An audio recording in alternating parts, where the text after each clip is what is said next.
Hello, my name is Umar, and I'm unapologetically woke as f. And as of right now, I have absolutely nothing to lose. Let's do this.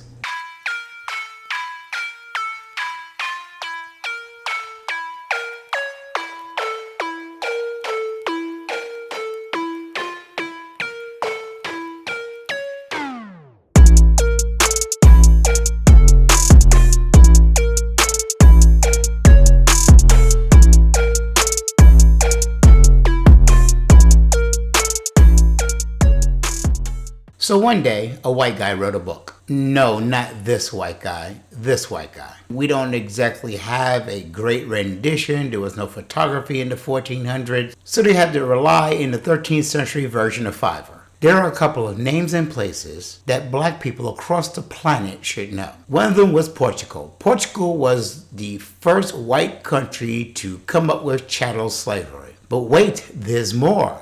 Portugal was also the country that commodified the dehumanization of Africa as an excuse for colonialism.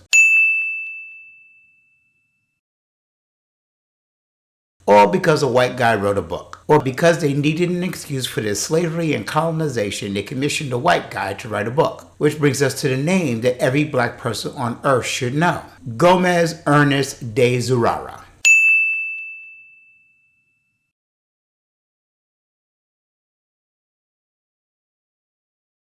Gomes Eanes de Zurara was the official chronicler for Afonso V, King of Portugal from 1432 to 1481. At this particular point in history, all the European countries were pretty much trying to gentrify Africa. But before Portugal told them how to do it, what they really wanted was annexing of territories and claim of territories for their various kingdoms. They were doing this long before the 1400s.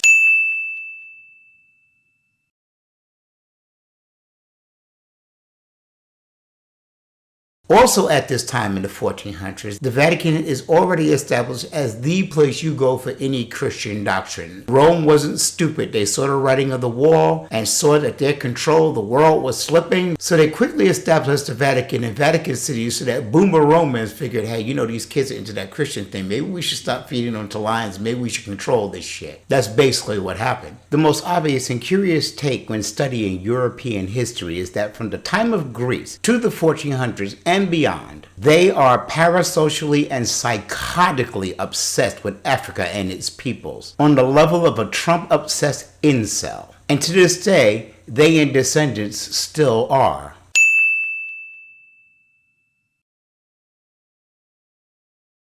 The 1400s is a very important time in European history. This is when they began to step up their game to gentrify Africa. And in one degree or another, they were all trying to do it, or at least as many of them that had the resources to build the ships and the armies to go over to Africa to try to take parts of it. Also notable at this time, and extremely important to understanding what's going on here, they weren't being as successful as they claimed. What King Afonso V was doing was basically claiming victories where he didn't have them. If they got any territory at all, they claimed it as a victory. And what was going on the African continent during this time was that European invaders were trying their best to annex or co-opt whichever natives of the African nations they were trying to invade, and the African nations were fighting back tooth and nail.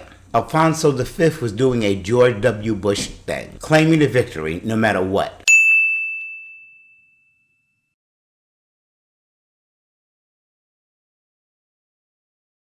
They would celebrate these victories they supposedly had. At some point, he got a reputation for all these victories he was claiming, and they literally nicknamed Afonso V the African. So why is this important? What brought on the sudden uptick in invading and carving up Africa? The simple answer to that was the Moors. The other significant thing that happened in the 1400s was the last of the Moors were pushed back into a smaller territory and then completely wiped out. And the major key to this whole thing is the Moors. Let's talk about those guys.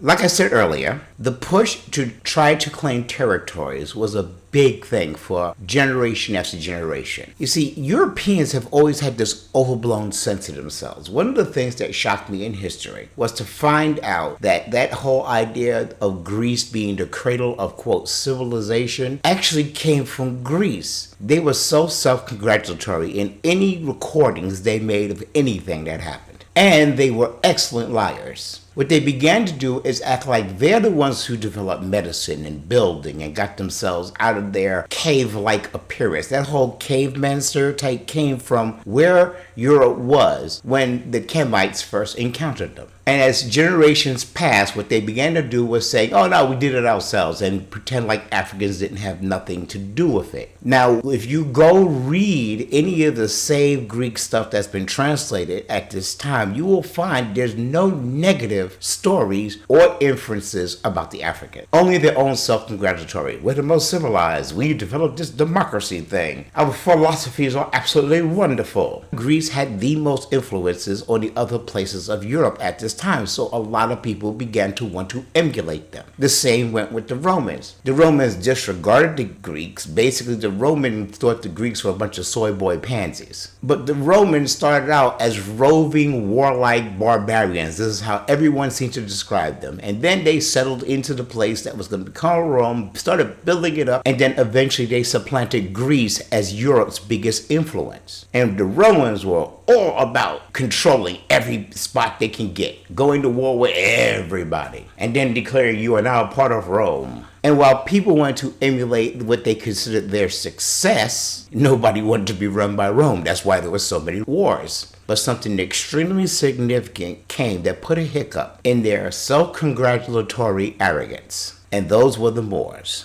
See, around 710, a little country that called itself Hispania, decided they wanted a little piece of Africa too. And they ended up bumping into the Moors. The Moors beat them back and chased them back to Hispania. And when I say chase, I mean literally they followed them back. And then the Moors began a program of taking over the area that we now consider Spain, as well as the area that we now call Sicily. And then they proceeded to rule those areas for 800 years. Now, this caused some waves throughout other European countries, but okay, you see, Europeans don't know how to wipe their ass. So they were always going through periods of either these ridiculous wars or ridiculous amounts of diseases. During the Moors' rule, they went through the whole Black Plague thing. As a matter of fact, it was the Black Plague itself that stopped the Moors from pretty much going into the rest of Europe, and Europe ending up being an area completely ruled by black people.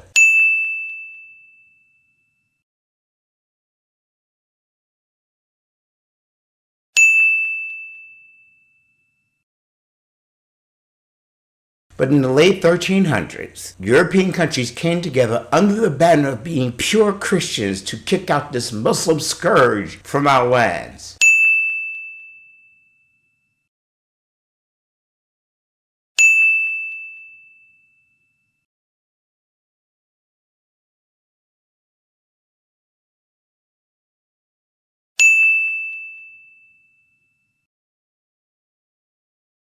The 800-year rule of the Moors caused, let's call it, a reaction. What is interesting about it is that any European country that was developed and had any kind of way of writing down their current history or news had pretty much the same reaction. And when you go back and look at the articles, when you go back and listen to any written words that were preserved between 711 AD and 1492, you will see that Europeans had a lot to say about the Moors ruling Spain and Sicily. And I'm not far off base making the comparison on how white people in America reacted to Obama being president for 2 terms. Right after that, we got Trump, right? Well, right after the pushback of the Moors, because they weren't quite wiped out, they began to escalate their colonization attempts on Africa. Any European country, as I said before, that can get the boats and get over there were trying to get their piece of Africa. And in the case of Portugal, they were trying to get a specific part of Africa, which they called Guinea.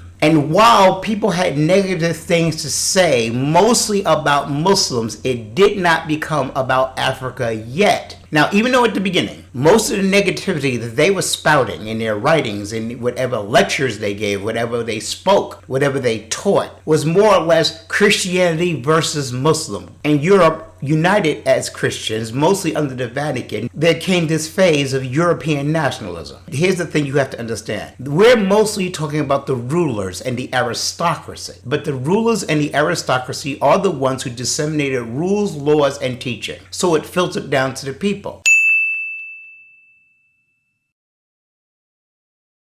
And while for the most part we have a feudal caste system running throughout Europe, just like today, despite the fact that the poor people are really getting screwed over by the rich was always something to be emulated. So these stories of these vicious, barbaric Muslims passed down to the people and the people just believed it. Especially since European countries went one hard time after another. And when there were hard times and you got people in a hard condition, you can give them scapegoats. It started out as Muslims, and the taking of Africa was thought of as some grand quest to get these great lands where we can get all these resources and build our empire up, until King Afonso V of Portugal asked Gomes de Zurara to write a book.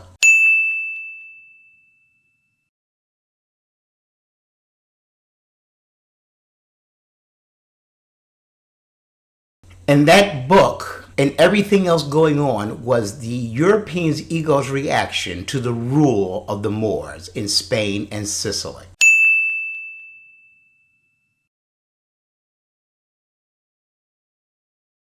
So why is all this stuff about the Moors so important? Let's talk about European egos.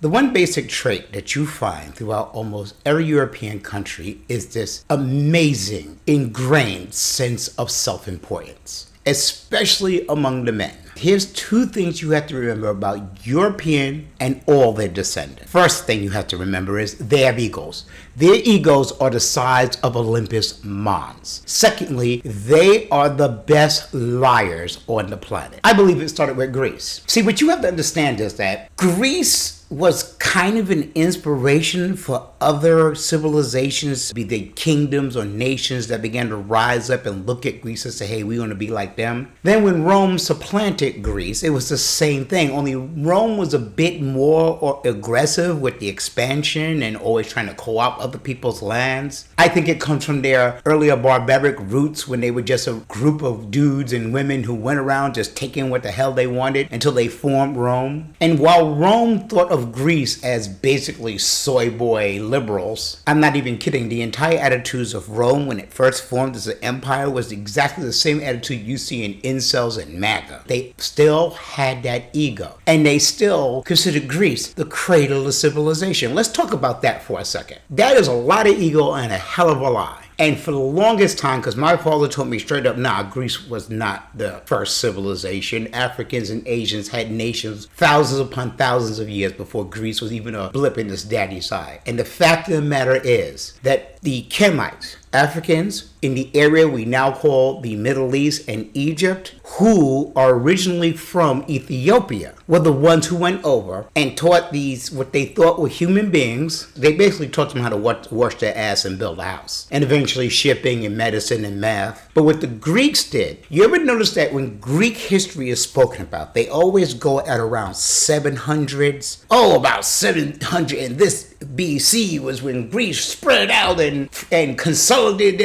their islands into the Greek Empire. But what happened before that? How did they get there? Because the way they talk about it is that one day Greeks woke up and said, hey, we're going to make philosophy and create democracy and create the inklings of math and science, and we're going to spread it throughout the world. They were the best self-marketers on earth, because by 700 BC had been generations after the major influence of Kemite in raising them into building the empire they developed into. Because by the so-called 700 BC, they were generations away from those Africans first coming up there and teaching them how to wipe their ass, and they began to pretend that they just developed it all by themselves.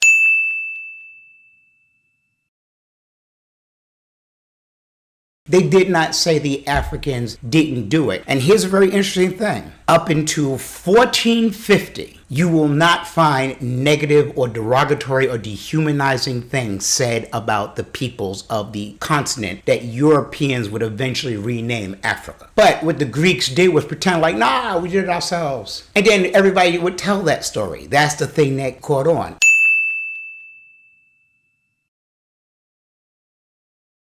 Now let's get back to how they always claimed they ruled the world. They more or less ruled the areas of Europe they could get to. They were aware of Africa because African nations have been having dealings with people around the world for the longest time. And at this time, African nations were the most respected nations on the planet. But what Europeans began to do universally is, like I said, they would get an invention and pretend they did it. Does that sound familiar? It's because this is a habit that's been long ingrained into these people. So everyone pretends that Greece and Rome did it all on their own. Oh, yeah. They were dealing with that Egypt place and maybe Timbuktu, but these were the exotic places. They would get into places, rename them, and then in their history books, in their texts, they would always use the names they gave them, never giving a shit what the people thought. But here's what's important about that. Okay, so if you understand that they have great egos and they're freaking awesome liars, they know how to lie by omission as well as lie straight to your face. They know how to lie to you by telling you the truth. And these are the type of things they began to practice. So once again, why is that important? As I was trying to point out in the last section, the rule of the Moors obviously stuck a claw in that ego. Oh my God, white folks were pissed. The attempts to expel the Moors out of Sicily and what became known as Spain was ongoing from almost the year 800 AD. It is just that at the time, it was various countries doing it until they united into what was called the Christendom or the Christian kingdoms of Europe, or the Christendom. I'm not kidding. That's what they call themselves. And this was a unification of countries, including what was then calling itself North Portugal. You see, when the Moors came into Spain in 711, they came through Portugal. And that was the first place they conquered. And then the armies that they encountered who fought back were pushed into an area that they themselves, these white folks, called Northern Portugal. But in their hearts, they believed that the Moors came and took their land too. Yeah, before that, they were having problems with Hispaniola, but that's a whole different thing. Well, my point is that the Moorish rules stuck in their gut like a glass shard slowly going through their bloodstream up into their heart. They hated it. And Europe had a reaction. These civilized countries had a real reaction to the Moors' rule. So when they came upon each other, and a lot of these people were having wars with each other and said, yo, we need to get these people out. And the Vatican, of course, stuck its 2 cents in, oh, they're not Christian. They follow that deviant Muslim religion, and Europe must be a Christian nation. This is the first time they got to European nationalism. See, the problem they were having was this. Everyone liked the Moors. While the Moors were in charge of Spain and Sicily, Europe was going through those dark ages. They like to romanticize all that Knights of the Round Table shit you see. But the truth of the era in itself was no one liked living in it. Disease was constant and rampant. And like I said, these people did not know how to wash their asses. Then they would go to Sicily or Spain, and it's gorgeous and clean and learned and something to aspire to. But this also stuck in the craw of the other European nations. In much the same way that you hear people tell black people, pull yourself out by your bootstraps. If only y'all would get together and act right and pool your monies and do this, then racism would be over. Forgetting that we've done that 1,000 times in this country. We have built wealth. We have built insular wealth because of segregation. We have built successful towns again and again. We've invented shit again and again and again. And then white folks come and burn it down. And then when you tell the story, when these pull yourself by the bootstraps assholes tell their story, they always forget that part. Well, this is how Rome talked about the Moors. Oh my God, these heathen Muslims have taken a European land. I'm not kidding. Go read the text. No matter what country you want to talk about during this period, there became a moment where it was only about Europe. This is why Zurara's book was entitled The European Discovery and Conquest of Guinea. Not the Portuguese discovery and conquest of Guinea, the European, because that was the flavor of the day. You were either part of the Christian kingdoms of Europe or you was an outlier. At the heart of the Christian kingdoms of Europe was the Vatican. And everybody knew what their game was. Okay, so this is the game that we're playing. This is where the chessboard is. By the mid-1400s, the Moors are now pushed into smaller and smaller areas because an overwhelming combined army of European nations came to push them into this area. They finally got pushed into an area called Grenada, and they were allowed to stay there for 10, 20 years, maybe 30 years. By 1492, while they still had hold of the rulership of Spain, they did not have the same influence that they used to have. And the propaganda about them being heathen, non-Christians was pretty much working. And then Portugal stepped up its game. I know I've been beating around the bush, but I needed you to understand the stage of when precisely racism came. When this happened, when Afonso V was king of Portugal, which was united into the country calling itself Portugal after the Moors were pushed back, you had this whole European nationalism thing going on. You had them never talking anything good about the Moors. And every single European country trying to make their push to get a piece of Africa. And then we get to the white guy who wrote the book.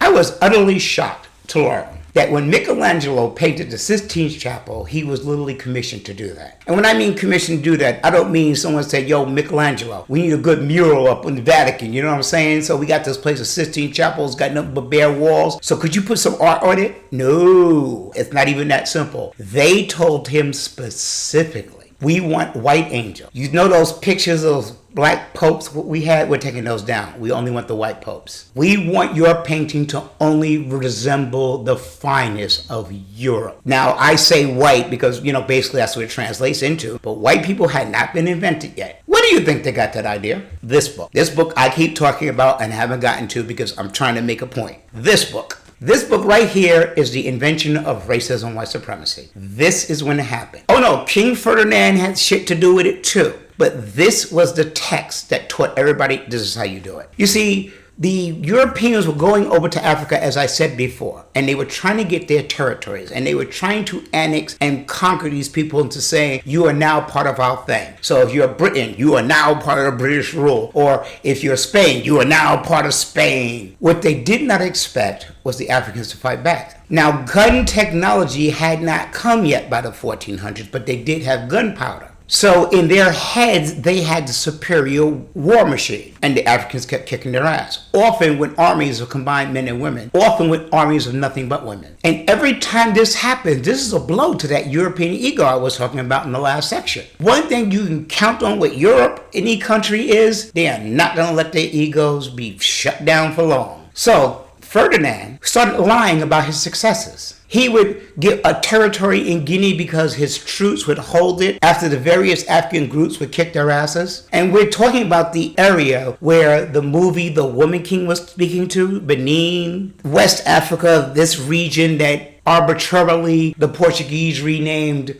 Guinea, and then the French continued calling it that when they came in. And there was so much attempts by so many European countries to colonize Africa because they were all doing it, that there were times they would bump into each other and clash. And oftentimes African nations would use that clash to side with one white group over the other. It's like, the mistakes the Moors made? They should not have stayed in Spain. After the way they were expelled, they went into Grenada and thought, okay, we can make a go of it here. And I was like, that was a mistake. It's the same mistake in my mind, in my opinion, of when black folks move into white neighborhood. I never hear about it until the news report someone wrote the N-word on their wall. And then they say in the news report, well, they came to this neighborhood to have a better life, to have a better home, and the white people in the neighborhood did not accept them. Well, duh. You could have taken that money and rebuilt up the home in a black neighborhood, but instead you went to them. Despite the fact that every black person, be they conservative or liberal, Democrat or Republican, knows the history of this country, so why are you shocked? Well, the Moors made that mistake too. Well, let's hang out. And I'm like, dude, did you see how long they fought to kick your asses out of Sicily? And then they weren't satisfied with you being pushed out of Sicily. They kept coming after you being in charge of Spain. And the rhetoric they're spouting is these are not true Europeans, for they are not Christians and they are not us. And they these Muslim heathens who came in and invaded our land for absolutely no reason at all. Because, like I said, white people are master liars. And and we must expel them. And how easy it was for them to rally entire armies over that BS. You didn't think they were coming for you? And when I say they wiped the Moors out, they wiped them out with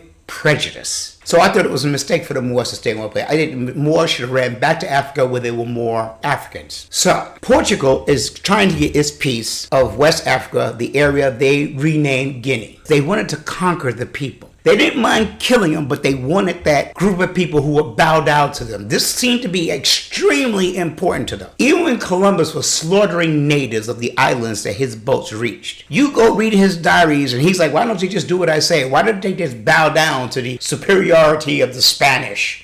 Aside from his extreme greed, his constant sexual assault, his psychopathic ways of murdering the natives, there was also that ego of, why don't they listen to me? I am their superior. This is how the Portuguese were talking. Then Afonso came up with an idea. Capture some of them fighting Africans and bring them back. They're going to be our slaves now. Now, Afonso V wasn't a complete idiot. He knew that even though everyone's trying to colonize Africa, how are you going to justify bringing back a bunch of human beings and making them into slaves? Hey, yo, Zurara, come here. You're going to be my chronicler. And you will make sure you speak positively about everything we're doing and never speak positively about these Africans. Now, remember, there's this whole European nationalist wave going throughout all of Europe. So they were already not speaking positively about Africa in justification for everybody trying to get their piece of Africa. But it was still haphazard. It was still couched in the language they were used to up until Zurara wrote the book. And inside the book, he says explicitly that Africans are barbarians.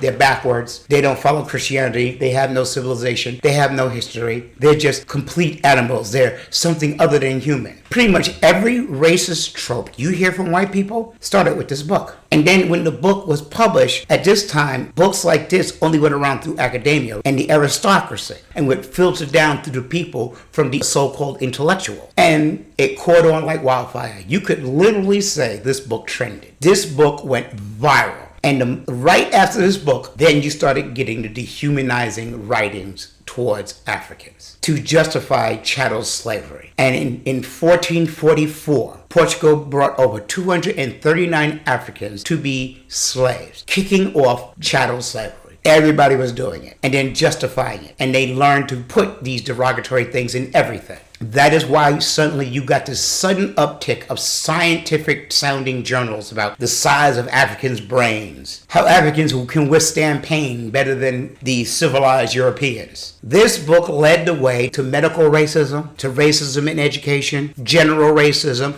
This is why the myth of, well, I'm going to go to Europe because they treat us better, is a complete myth. Europe might treat people of color better only because of the way they practice the same racism. This book was so popular. A racist group of British dudes who form a book club whose purpose was to translate these old texts into English, the God's language. This was a book club that was totally pro-colonization because they thought this book was the perfect example of trying to understand the relationship between Europeans and these barbaric Africans. This is why people like Marx and Kropotkin are racist, because they're still following the doctrine from this book, The Invention of Racism and White Supremacy. Now, very interesting though, while this invented the idea of racism and white supremacy, which became the practice of every European land, including the land that was inhabited by a bunch of Europeans that called itself the colonies and eventually the United States, this is the book that taught them their practice. Because white people weren't invented yet. White people's invention came with the child of Europe, America.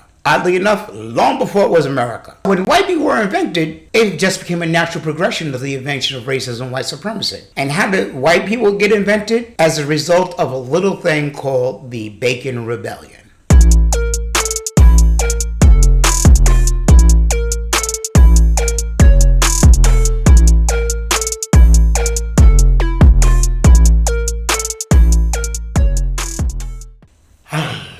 The Bacon Rebellion.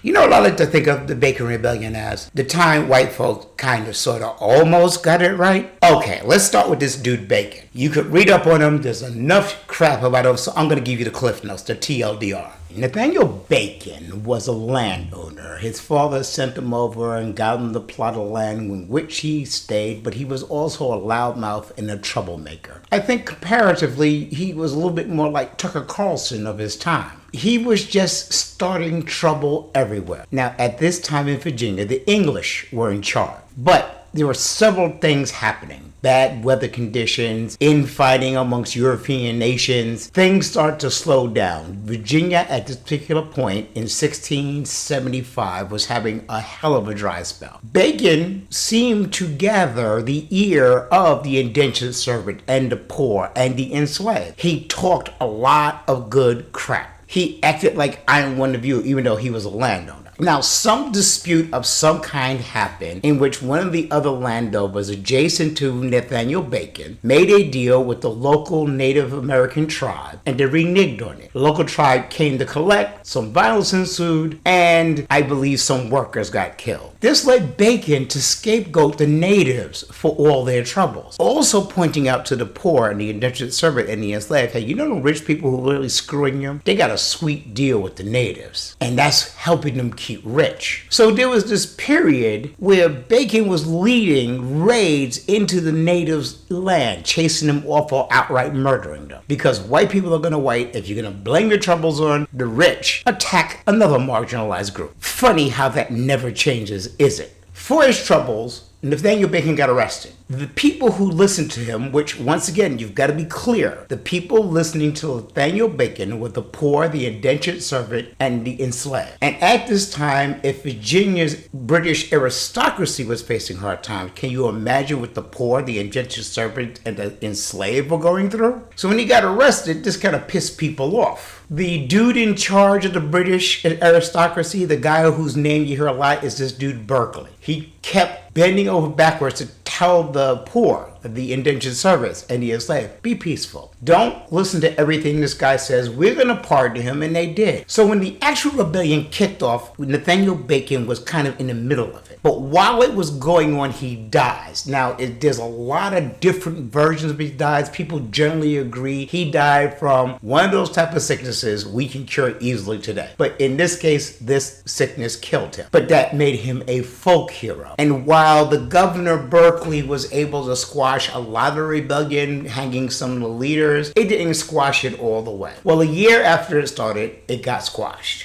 But this scared the hell out of the British aristocracy, the British rich people. Oh, and by the way, when the rebellion kicked off and most of the rich landowners got word that Bacon and his people were going around murdering the natives under some idea that this is striking back at the rich people because of the treaties they had with them, they got out of there. A lot of rich people were hanging out on some kind of like a boat off the shores until the whole thing was over. I think it's unclear. I think they left William Berkeley floundering with the whole thing. Finally, it was squashed. And the fact that the indentured servants and the poor and the enslaved had gotten together and damn near took over Virginia scared the hell out of the aristocracy. That's the TLDR version. There's a lot more complicated stuff that went on, but here's how it goes. The Bacon Rebellion, or the Jonestown Rebellion, lasted for a year. This shook the British rich people up, because they could not imagine that their poor or the indentured servant, or God forbid, the enslaved, would come together and do that. Not to mention, England wasn't happy about what's going on because this rebellion slowed down a lot of the profits going back to the king. And the king is like, yo, what's going down?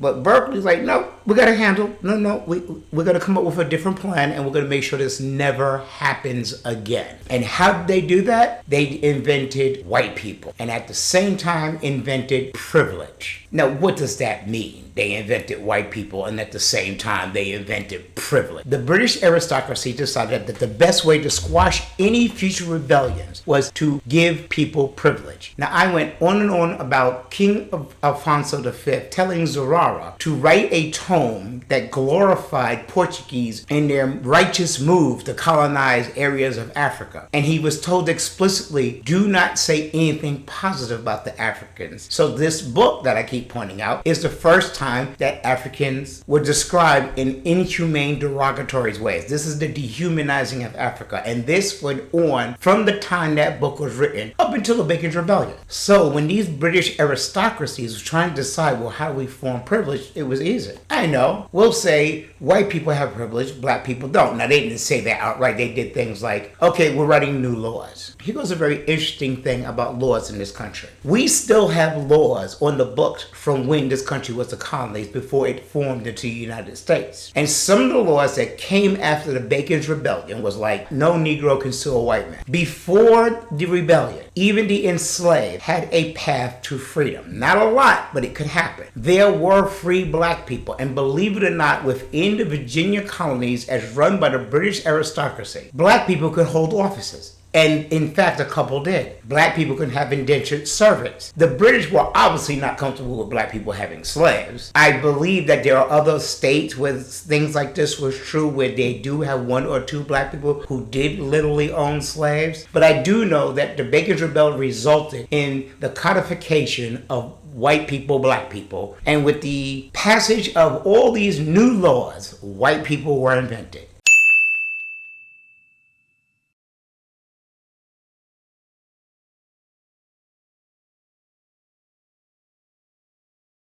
Because if you go look at the laws of America throughout history, you will find that before 1680, there was no dissemination between black and white. And then suddenly it was black people can't do this, black people can't do that, runaway slave laws. Then they created a new job, slave catchers. These things carried on past the time that America fought and won its independence. And they just kept them. But what this does point out is privilege was a con job. Privilege was something that rich people created to keep poor people off balance, and it worked. It always worked. Just like the superiority of whites and the inferiority of Africans was a lie. A lie they told on purpose. A lie they knew they were telling. That means when you read all those pseudo-scientific crap that came out after Zurara wrote his book about African brain size and how they had no civilizations and how, you see, it was kind of the Greeks that helped them out build all those things, and they changed that up like 1,000 times. How they redid the Bible to put in the text that said, well, you're meant to be slaves. That was literally put in. They knew they were lying. And they knew, out of shadow of a doubt, that all they had to do to squash any kind of rebellion was go up to white people and say, yo, black people or people of color try to take your shit. And then the split immediately happens because white people cannot give up that European ego. And they fall for it every single time. Which brings up a couple of questions.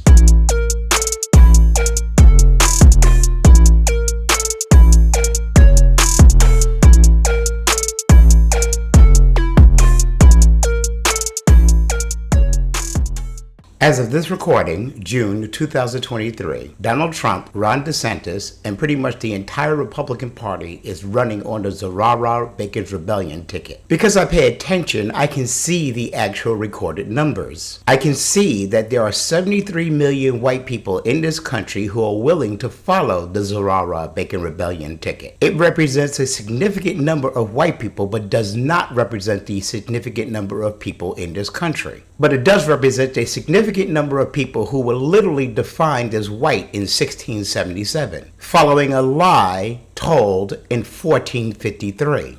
A civil war was fought to keep slavery, Jim Crow, redlining, lynching, police violence, mass incarceration, persistent racism itself are the progeny of the lie told by Gomes de Zurara and the scam created by British aristocrats during the colonial period of the development of this country. And these are all the multiple great-grandchildren of Zurara's book and the laws created after Bacon's Rebellion, the development of privilege. And all those people are willing to believe a lie told 570 years ago. And all those people are willing to hold on to a scam called privilege that was developed 346 years ago. So exactly why does this lie called racism, white supremacy, told by the king of one of Europe's most insignificant countries, still persist to this day? Why does it still hold such sway to people who were not defined as white until 1677? Why do they believe in a scam that was created and told not by their founding fathers, but by the very people they expelled in order to make this place a country? The whole concept of white people, therefore privilege that extended to everybody else in one form or another, was created by British landowners who did not believe that poor people, the indentured servant, and the enslaved actually had any rights. Because privilege is enforced. For example, last week there was a story about two women in a relationship who shared a kiss.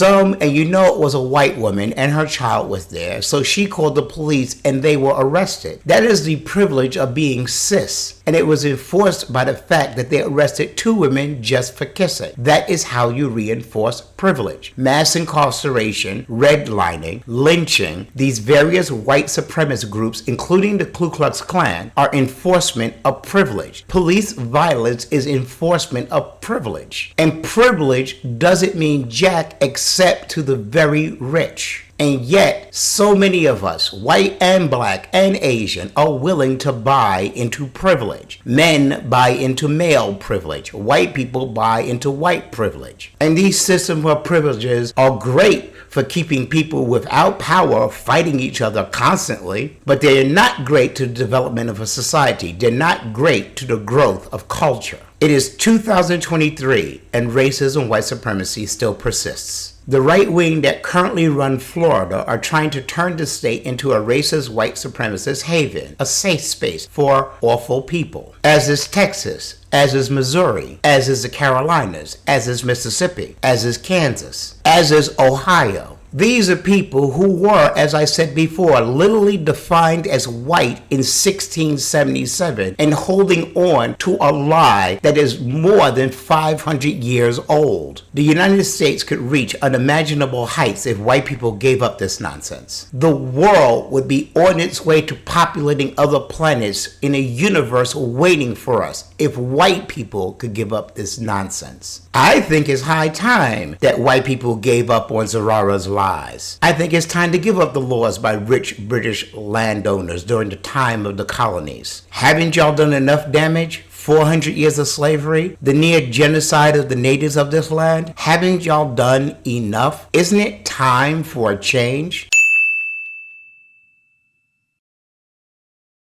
I have hope. I see that there's a lot of people in this next generation who are not carrying these things as much as they can. But I'm not stupid enough not to see that a significant amount of people are holding on to these things. And I'm not naive enough to believe it's just America. This racism, white supremacy, and the theories of privilege have been emulated by white countries or white-run areas all across this planet. It persists in America. It persists in Europe. It persists in the areas where white people still colonize Africa. And what I completely understand is, while it's very possible for this society to change, it does not look like a significant number of white people across the world, from America to the Ukraine, are going to give up on their white supremacist ideas. That means everybody else, including the white people who are going to give up these ideas, are going to have to fight them. And it's going to be nasty. And it's probably going to take a long time. You cannot have something hold in the brain of an entire group of people for 570 years and expect it to go away overnight. But it's not going to go away by being nice. It's not going to go away by hiding the truth of it. It is not going to go away by fighting these idiotic culture wars that the same racist, white supremacist misogynists come up with every other day. It's going to take the people. Nathaniel Bacon might have been a troublemaker, a blowhard, and a huge-ass racist, but he was right about one thing. It is going to take the combined might of everybody to fight this thing back because it's poison to us all, especially and including white people. But the greatest threat to intersectionality, the greatest threat to real unity, is white people not being able to give up the racism, white supremacy, and the lie that is the privilege of white people. They're not the only ones. That privilege game got spread out to everybody and none of us want to give it up. But we have to, because privilege is a scam. Racism is a lie. And no society can last forever using these as their foundation.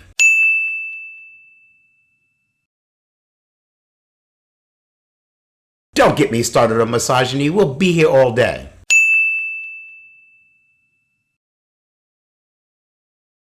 Yeah, I guess so. Thank you for watching.